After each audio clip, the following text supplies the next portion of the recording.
Well, the economy is an issue that cuts across all different demographics, age ranges, ethnic groups.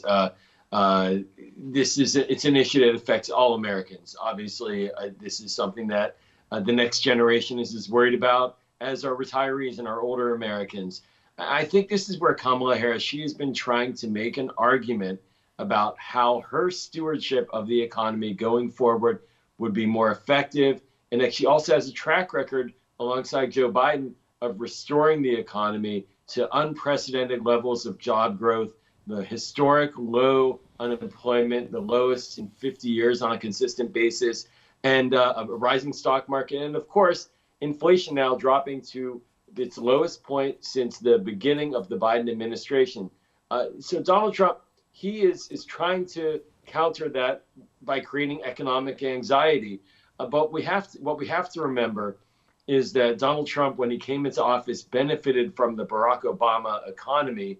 And then in his last 2 years, the American economy largely collapsed and went into a tailspin. And that's what Joe Biden and Kamala Harris bailed us out of. But it is without a doubt, always, in this election in particular, the most important issue of showing who can really manage the economy. And it's worth adding, I should add this also, that there are other issues about economic anxiety that people care about. Pocketbook issues, the cost of college, the cost of healthcare and prescription drugs.